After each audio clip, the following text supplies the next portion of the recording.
뭉쳐야 합니다. 분열한 조직은 필패하게 되어 있습니다. 그렇다고 무조건 단합을 호소하지는 않습니다. 서로 역지사지하고 또 조금 양보해서. 그리고 이제 윤리위가 지금 항상 문제가 되고 있는 것은 잣대가 고무줄이다라는 얘기를 많이 듣고 있는 거거든요. 네. 당 대표에게 내부 총질이라는 용어를 썼다면 그건 어떻게 판단할 것이냐. 윤리위가 스스로 어려운 숙제들을 다 끌어안고 있습니다. 보면은 당내에 가장 큰 분란을 초래했던 언사라고 한다 그러면은 당 대표가 한 행동에 대해 내부 총질이라 지칭했던 행위 아니겠습니까? 그러면은 그걸 어떻게 처결하겠습니까? 그 문자 없었으면 이 꼴 났겠습니까? 요즘 말로 참참못이라고 하거든요. 예. 참다 못해서 나왔다라고 표현을 할 수밖에 없어요. 지금 윤석열 대통령의 발언을 비난할 뿐만 아니라 그 발언을 그대로 차용해서 또는 박근혜 전 대통령의 과거 발언까지 인용해서 비난 수준으로 넘어가는 것은 예. 어렵게 만든 이 정부에 대한 애정이 느껴지지 않는 행위이기 때문에 예. 청년층에서는 저라도 나서서 비판을 하고 제동을 걸 수밖에 없었던 것이고요. 정치권 현안 짚어보겠습니다. 이현주 전 국민의힘 의원, 전재수 더불어민주당 의원 나오셨습니다. 두 분 어서 오십시오. 네, 안녕하세요. 뭐 여당 내용 얘기 안 할 수 없네요. 전 의원님. 예. 이준석 전 대표 이른바 윤핵관 윤 대통령 연일 직격하고 있고요.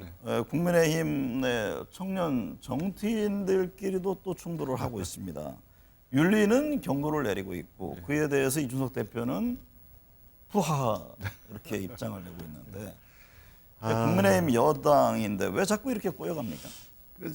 이제 막 가는 것 같아요. 네. 네, 뭐 끝까지 갈 때까지 가는 것 같고 아마 그런 것 같습니다. 제가 볼 때는 아직 다음 선거가 이제 좀 멀리 남았잖아요. 네. 2024년도 4월 국회의원 선거인가? 총선 말씀하시는 그렇습니다. 네. 예. 그러니까 선거가 멀리 남아 있으니까 이게 집권 여당이 국민 눈치도 안 보고 정말로 집권 여당다운 모습을 가지고서 해야 될 일 내팽개치고 이렇게 지금 그냥 막 가는 거 아닌가 이렇게밖에 보여지지가 않습니다. 예를 들어서 내년에 만약에 국회의원 선거가 있다면 집권 여당이 저럴까요? 그러지 않겠죠. 그러니까 너무 좀 국민 눈치 보지 않고 막 가고 있다. 이제는 좀 집권 여당이 집권 여당답게 대통령이 대통령답게 국민 눈치도 좀 봐가면서 산적한 문제들을 해결할 수 있는 그런 모습을 국민들께 빨리 좀 보이셔야 된다. 마침 정기국회입니다. 예, 좀 그런 기대를 국민들의 기대를 좀 충족했으면 좋겠다라는 말씀을 드리겠습니다. 이현주 전 의원님, 이준석 전 국민의힘 대표가요 윤핵관에 은퇴할 수 있도록 당원에 가입해달라면서 당내 세력 확장을 선언했는데 당내 세력 확장과 윤핵관 은퇴 어떤 상관관계가 있습니까? 지금 여기서 말씀하신 당내 세력이라는 건 이제 윤핵관을 은퇴시키자라고 그 캐치프레이즈를 걸었을 때 결집되는 세력이죠. 네. 그러면 지금 현재 당내 이제 상황을 보면 이제 이준석 대표에 대한 어떤 비난 이것도 굉장히 거세지만 또 한편에서는 그동안 인사 개입이라든가 대통령을 이용해서 등에 업고 호가호위하려고 했던 윤핵관 세력에 대한 비난도 만만치 않거든요. 네. 특히 이 상황에 대해서 공동 책임 있는 권성동 원내대표께서 본인이 비상 상황을 초래해놓고 다시 또 비대위에 또 들어가 계신 걸 보면서 많은 당원들이 지금 비판을 하고 있어요. 그래서 둘 다 물러나라. 이게 제가 볼 때는 다수의 당원들의 뜻인 것 같아요. 그러다 보니까 이준석 대표 같은 경우는 윤핵관 은퇴라는 그 기조, 그러니까 그 이슈를 선점을 하고 이걸 결집을 시키면서 이것을 자신의 어떤 친 세력으로 이렇게 좀 뭔가 연결하고자 하는 그런 어떤 전략적 포석이 있다 이렇게 보이죠. 전 의원님, 그런데 내년 1월에야 지금 당권 정지가 이준석 대표는 풀리잖아요. 그러면 올해 안에 만약에 전당대회가 치러진다면 이준석 전 대표는 당권 주자와 뭐 연대를 해야 하는 상황이 될 텐데 김용태 전 최고위원은 지난번에 여기 프로그램에 나와서 그런 얘기를 하더라고요. 유승민 전 의원과의 연대 가능성이 있다. 이준석 전 대표가 선택할 수 있는 카드는 뭐가 있습니까? 저도 충분히 그럴 수 있을 것이라고 봅니다. 왜냐하면 이준석 전 대표는 지금 현재 체제에서는 정치 생명이 끝이 난 걸로 보여지죠.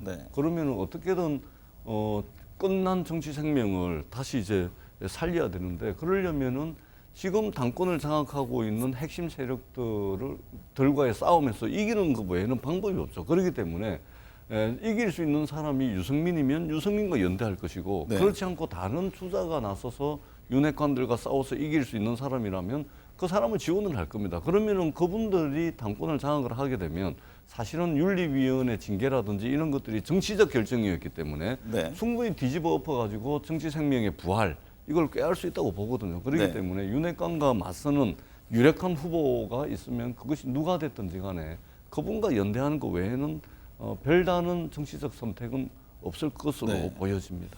이 의원님, 이른바 친윤계 정치인들은요, 이 전 대표가 팬덤을 무기로 정부를 위협하고 있고 피해자는 윤석열 대통령이다 이런 반박들이 나오는데 네.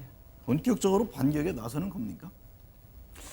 뭐 본인들도 이제 공격을 받았으니까요. 네. 그리고 특히 그 중에서 윤핵관 내지 윤핵관 호소인이라고 이제 낙인이 찍힌 사람들 같은 경우에는 지금 현재 보면 대중적으로 윤 대통령의 지지가 굉장히 낮기 때문에 윤핵관의 지지는 당연히 오히려 더 낮습니다. 네. 그리고 당원들 사이에서도 대통령의 이런 어떤 문제, 여러 가지 지금 인사 난맥상이라든지 이런 것들에 윤핵관의 책임이 굉장히 크다라고 생각하기 때문에 네. 우리 당원들 입장에서도 윤핵관에게 책임을 물어야 된다 이런 여론이 굉장히 강하거든요. 네. 그러면 여기에서 만약에 자신들이 볼 때 밀리면 이제 정치적으로 굉장히 어려워진다 이런 인식이 있는 것 같은데 그런데 문제는 뭐냐 하면 국민들이 그들이 얘기하는 것에 대해서 신뢰하지 않습니다. 예를 들어서 어쨌든 징계를 하고 대통령의 권한이라는 건 굉장히 막강하지 않습니까? 네. 근데 예를 들어서 이분들도 이렇게 좀 뭔가 반격을 하려면 이준석 대표의 언행이라든가 여러 가지 당과 관련해서 당의 피해가 온다든지 이런 측면에서 얘기를 해야 이게 설득력이 있는데 네. 지나치게 대통령을 뭐 호가호위하는 그래서 정말 낯뜨거운 어떤 옹호를 하다 보니까 여기서 윤 대통령께서 뭐 피해자다. 그럼 어떤 국민이 이거를 수긍을 하겠습니까? 네. 그래서 어쨌든 강력한 대통령제에서 강력한 대통령으로 권한을 갖고 계시기 때문에 이렇게 만약에 해버리면 어떻게 되느냐? 오히려 대통령의 리더십에 어떤 국민들이 의문을 갖게 합니다. 네. 왜 어떻게 저런 역효과가 날 수도 사람들이 있다, 그렇죠? 이런 왜 저런 지적입니다. 사람들이 측근으로 있어서 저런 얘기를 하는 걸까? 저 사람들은 좀 뭔가 딴 세상에 사는 사람들 같다. 이런 생각을 국민들이 하게 되고 결국에는 대통령의 어떤 사람 보는 안목이라든가 네. 주변의 어떤 세력들에 대한 불신이 더 깊어지는 거죠. 저는 전혀 도움이 되지 않는다 이렇게 봅니다. 전재수 의원님, 예. 그 국민의힘 청년 정치인들끼리 또 서로 갈등을 빚고 있잖아요. 그렇습니다. 예. 이 점은 어떻게 보세요? 그러니까 좀 실망스럽죠. 사실은 우리 국민들이 어떤 청년 정치에 대한 뭐 기대가 좀 있지 않습니까? 네. 그래도 어떤 기존의 이제 정치 질서에 대해서 뭔가 좀 이제 기대를 가지고 있는데 오히려 이 청년 정치인들이 지금 격렬한 정쟁의 한 영역을 담당을 해가지고 네. 말하자면 전투를 치르고 있는 겁니다. 그러다 보니까 야 이게 국민들이 가지고 있던 어떤 청년 정치에 대한 기대라든지 이런 거를 일거에 지금 완전히 날려버리고 있는 상황이고 그것이 여의도 2시 청년이든 여의도 10시 청년이든 간에 네. 국민들의 기대를 좀 생각했으면 하는 좀 바람을 가지고 있고요. 이 정쟁의 한가운데서 정쟁을 이끌어가는 전투를 하는 이런 모습은 굉장히 보기가 좀 딱하다. 네. 국민의힘의 정치인들뿐만이 아니고 지금 청년 정치인들까지 이렇게 정쟁의 전선이 확대되고 하는 것은 전혀 도움이 되지 못할 네. 것 같다. 그렇게 생각합니다. 정치권 지금 여야는 뭐 관저공사 등 국정조사를 놓고 또 공방을 벌이고 있는데요. 예.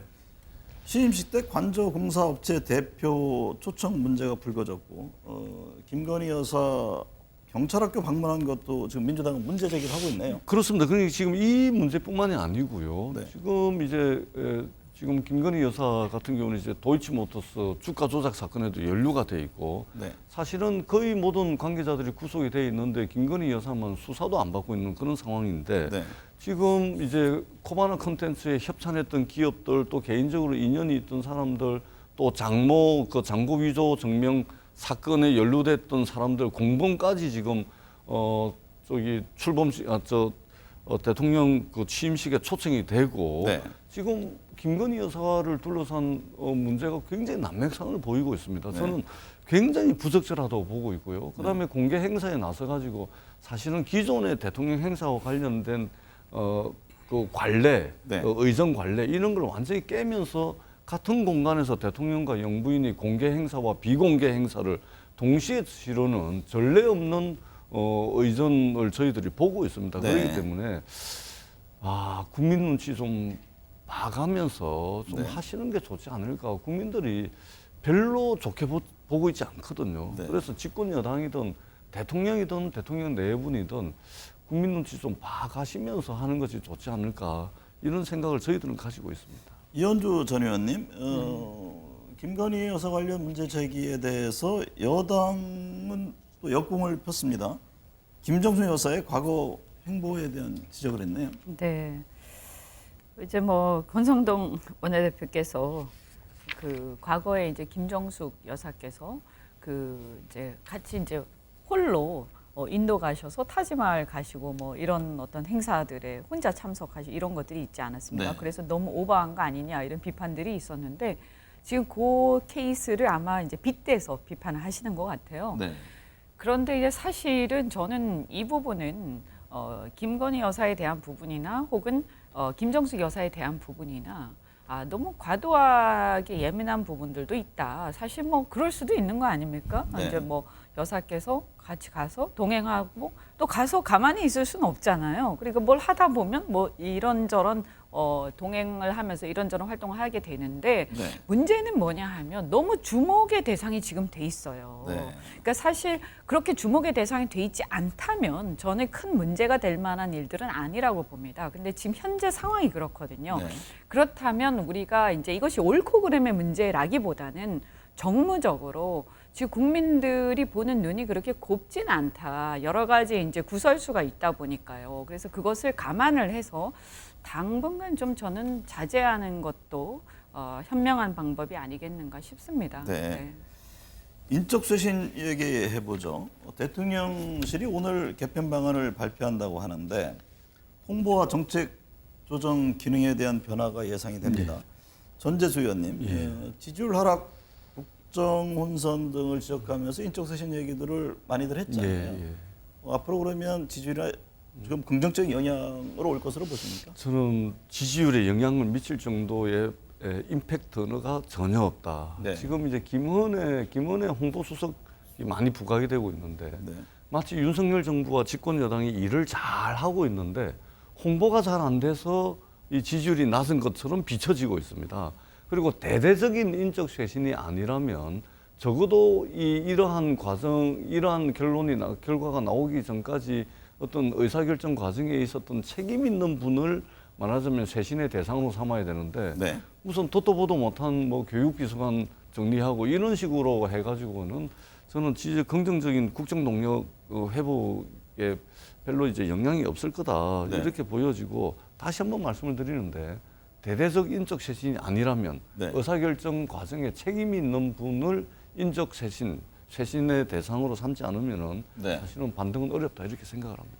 이현주 전 의원님, 네. 국민의힘이요 지난 2019년이죠. 탈북어민 북송 사건 등과 관련해서 문재인 정부 인사 10명을 검찰에 고발한 것으로 전해졌는데 그러면서 윗선이 있다면 검찰이 수사하기를 바란다 이렇게 얘기를 했습니다. 윗선은 누구를 말하는 걸까요? 또 이 문제 어떻게 보세요? 전체적으로. 네, 뭐 윗선이라는 거는 뭐 아무래도 이제 청와대 측을 네, 말하는 문재인 거겠죠. 대통령. 네, 뭐 그러니까요? 거기까지도 뭐 포함되어 있는 거 아니겠습니까? 네. 그래서 그 이제 국정원과 통일부 또 이런 관계에서 중간에 어떤 의사 결정에 개입이 있었다. 이제 이런 의심을 갖고 있는 거 아니겠습니까? 청와대 쪽에서요. 그래서 이 부분은 뭐 수사를 해봐야 아는 것이고요. 그래서 이 부분을 이제 제가 볼 때는 민주당 쪽에서는 이제 문재인 대통령을 겨냥한 어떤 정치 보복이 아니냐 이렇게 또 얘기를 하시는데 그럼에도 불구하고 만약에 그것이 사실이라면 네. 개입을 했고 이것이 문제가 있었다라고 판단이 된다면 그러나 그 사법 처리를 피할 수는 없을 것이다. 네. 국민들도 그것을 정치 보복이라고만은 생각하지 않지 않겠느냐.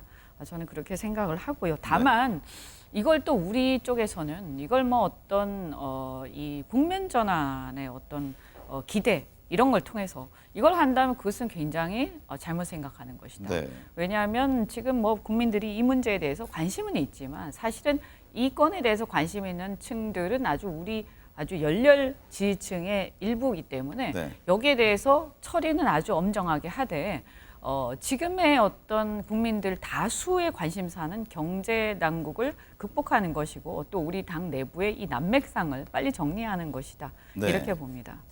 민주당 얘기해보죠. 42만 권리당원이 있는 호남 전당대 첫날이죠. 박용진 후보가 고향인 전북에서도 추계계 발판을 만들질 못했네요. 예.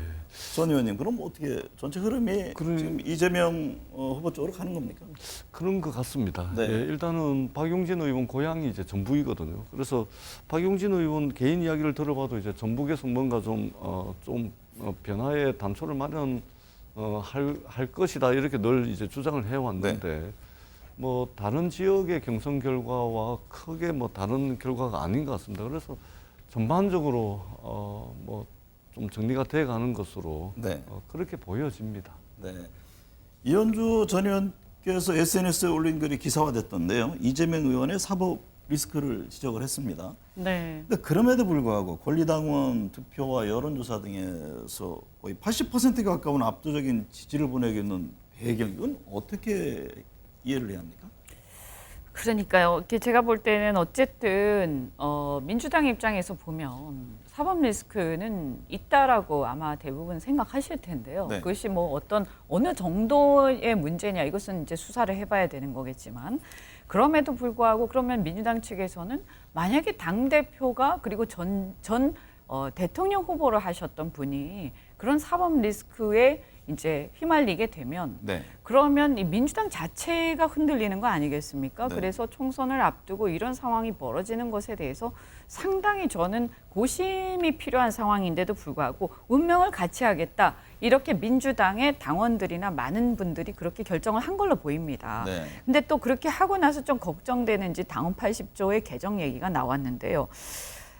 이 부분은 저는 이렇게 걱정을 하지만 문제는 뭐냐, 민주당 지지층이나 이런 쪽에서 그런 대안 부재에 대해서 고민이 있지 않았을까 이런 네. 생각이 들고 현재 이재명 후보를 넘어설 수 있는 어떤 팬덤이나 지지를 갖고 있는 사람이 없다 보니까 지금 이런 상황이 벌어진 거예요. 어떻게 보면 여야의 모두 공이 어떤 그 후배 그러니까 그 젊은 정치인들 인재를 키워내지 않는 이 구조가 매우 문제가 있고요. 네. 근데 여기서 저는 이제 주목할 만한 게 이 전당대회 투표율이 굉장히 낮습니다. 네. 민주당 현재. 그래서 이 상황을 본다면 이재명 후보에 대해서 불만이 있지만 마땅한 대안으로 결집하는데 실패한 게 아닌가. 그래서 민주당 입장에서는 이것이 그냥 외골수로 가는 길이 됐다라고 네. 평가가 됩니다.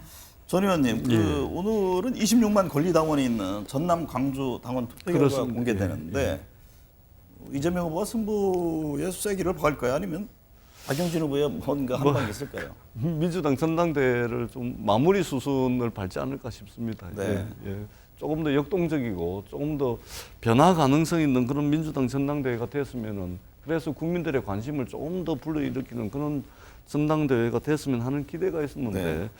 아마 오늘 전당대회 광주 전남 하고 나면은 대략 좀 마무리 수순으로 가지 않을까 그렇게 그렇게 보는 게 맞지 네. 않을까 싶습니다. 이현주 전 의원님, 북한 문제 제가 마지막으로 하나 여쭙겠습니다. 북한 김여정 연일 윤 대통령의 담대한 구상을 직격하고 있는데 대통령실 입장도 냈습니다. 이건 정국의 어떤 변수가 되지 않을까요? 이건 워낙 지금 여러 가지 난백상이 많다 네. 보니까 국민들한테 큰 관심은 지금 되지 않는 것 같고요. 네.